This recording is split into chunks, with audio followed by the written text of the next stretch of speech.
সব সমস্যার প্রতিকারই হচ্ছে ধৈর্য। তুমি সমস্যার মধ্যে যত বেশি ধৈর্য ধরতে পারবা, যত বেশি নিজেকে শান্ত রাখতে পারবা, তুমি তত বেশি সমস্যাটার সমাধান খুঁজে পাইতে খুব বেশি সহজ হয়ে যাবে তোমার জন্য। ভাই, সমস্যা জীবনে আইবই। সমস্যা ছাড়া একটা মানুষও নাই। সমস্যা তোমার জীবনে আসবো, সেটা সমাধান তুমিই করতে হইব, অন্য কেউ এসে তোমার সমস্যার সমাধান কইরা দিয়া যাইব না। সমস্যার সময় নিজেকে শান্ত রাখো, ব্রেনটার উপর চাপ দিও না বেশি, প্রেসার দিও না বেশি। ব্রেনটারে শান্ত রাখো, ব্রেনটারে ভাবতে দাও কোনটা করলে তোমার জন্য বেস্ট হইব, কি করলে তোমার প্রবলেমটার সলিউশন হইব, সেটা ভাবতে দাও ব্রেনকে। একটু ব্রেনকে শান্ত রাখো। সমস্যার সময় ধৈর্যশীল হতে শিখো। ধৈর্য মানুষকে অনেক কিছু দেয়। তোমার বড় বড় অর্জনের জন্য ধৈর্যটা মাস্ট ইম্পর্টেন্ট। ধৈর্য ছাড়া তুমি কোনো কিছু অর্জন করতে পারবা না।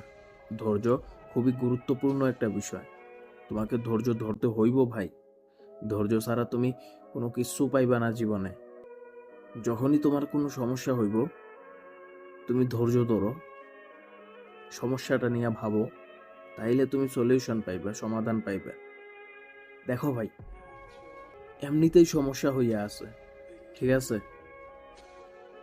তার উপর যদি তুমি ব্রেনটার উপর প্রেসার দাও, ব্রেনের উপর চাপ ফেলো, তাহলে সে কোনো কিছু ভাবতে পারবে না। সে তেমনভাবেই চলবে যেমনভাবে তুমি তারে চালাইবা, ঠিক আছে? তাইলে তোমার ব্রেন যদি কোনো কিছু ভাবতেই না পারে, সে যদি নতুন কোনো কিছু ক্রিয়েট করতে না পারে তার মধ্যে, তাহলে সে সেই সমস্যার সমাধান কিভাবে দিব ভাই? এমনি সমস্যা হইয়া আছে, তার উপর ব্রেনের উপর চাপ পড়লে ডাবল ডাবল সমস্যা হইয়া যাইব। তারপরে কোনো কিছু সমাধান করতে পারবা না, উল্টা খিচুড়ি পাকাই দেবা। সুতরাং যখনই সমস্যা দেখবা জীবনে,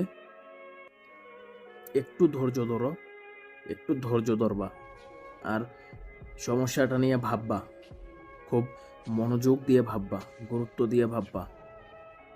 ভাবতে ভাবতে দেখো তুমি এটার সলিউশন খুব সহজেই পেয়ে যাইবে। সমস্যা তোমার না শুধু, সমস্যা হাজারো মানুষের জীবনের দৈনন্দিনের কাহিনী। এটা হয়তোবা একটা মানুষের মৃত্যুর আগ পর্যন্ত পিছু ছাড়বে না। সমস্যা প্রতিটা মানুষের মৃত্যুর আগ পর্যন্ত তার পিছু লেগে থাকে। সুতরাং সমস্যাকে ভয় পাইও না। প্রবলেম জীবনে আসবো, প্রবলেমকে তুমি সলভ করতে হইব, প্রবলেমের সলিউশন খুঁজে বাইর করতে হইব তোমারে। তুমি প্রবলেমের সলিউশন খুঁজে বাইর করো, তারপর এটার একদম কি বলে সেটারে, মানে একদম ফিনিশ করে দাও। কোনো সমস্যা জীবনে বড় চোখে দেখবা না। সমস্যাকে সমাধান করতে শিখো, সমস্যার সময় ধৈর্য ধরতে শিখো, সমস্যার সময় ব্রেনটারে শান্ত রাখতে শিখো। তাহলেই তুমি সমস্যার সমাধান খুঁজে পাবা। অন্যথায় সমস্যার সমাধান কখনোই কোনোদিনই খুঁজে পাইবা না। সমস্যা নিয়ে ভাবো, সমস্যার সমাধান খোঁজো।